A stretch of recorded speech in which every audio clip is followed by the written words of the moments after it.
Hi, this is AliShanMao. We are out here today to test the flights. This is the flight testing for the F-550 with YS-X6 system that is sitting right here. So we will do a number of videos one by one and see how this thing is behaving. First thing I'm going to do is test the manual flight, like using the radio, using the GPS hold mode, and then fly it around for a while, and then test auto return to home feature. So we will be doing the flight testing. Remember, this is not a user manual, so we're not going to go into too many details.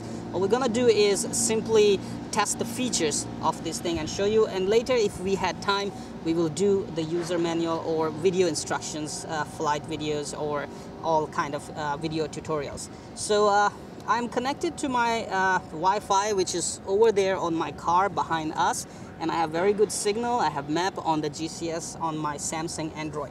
I'm gonna connect and wait for the signals for the GPS satellite log, and then we will give it a flight.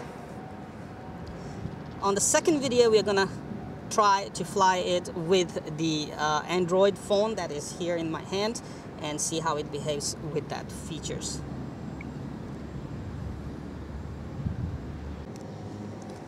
Alright, so everything is ready, and all the controls for the mobile phone or the smartphone Android phone are disabled. We are just gonna fly it with the radio only. Here we go.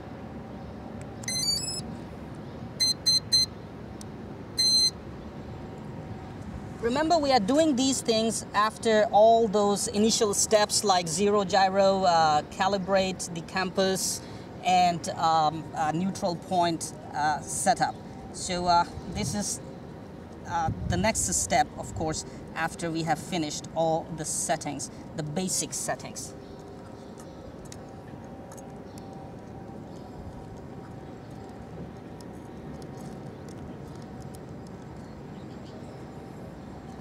All right, I'll put it here.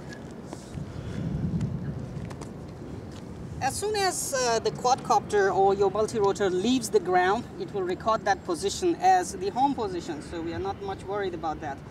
And why my radio is so dusty, I will put it on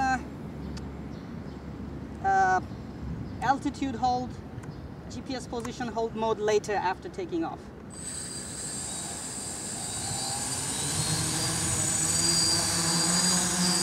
This is total manual mode.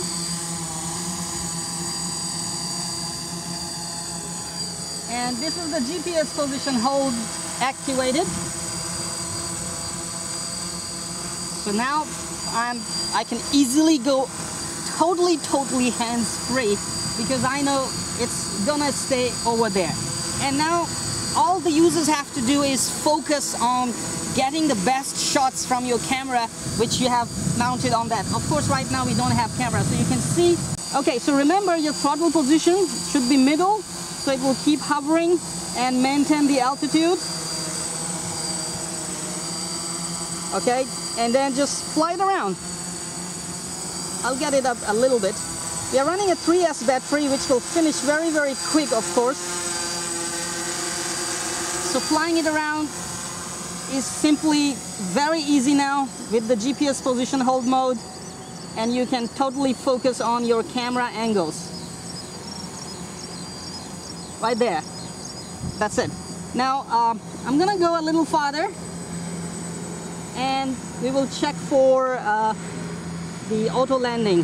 When you flip to the auto landing, return to home, your quadcopter will or your multi-rotor will actually rise to 20 meters altitude and then come back to its recorded home position.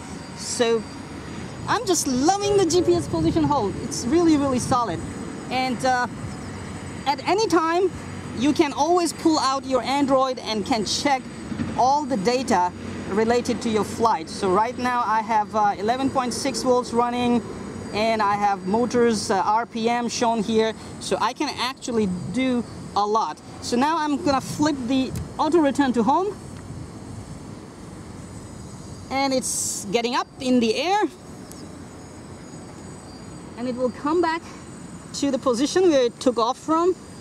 Remember one thing, as soon as it touches down, switch to manual mode and put the throttle to 0. Maybe change the angle some, right? It's okay. Right here is better, otherwise it's darker.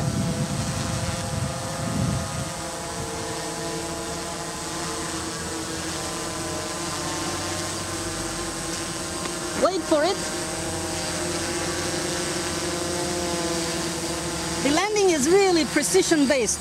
We have tried it near the trees and it just gets to its original point, in fact. So the deviation on the GPS is really, really very remarkable.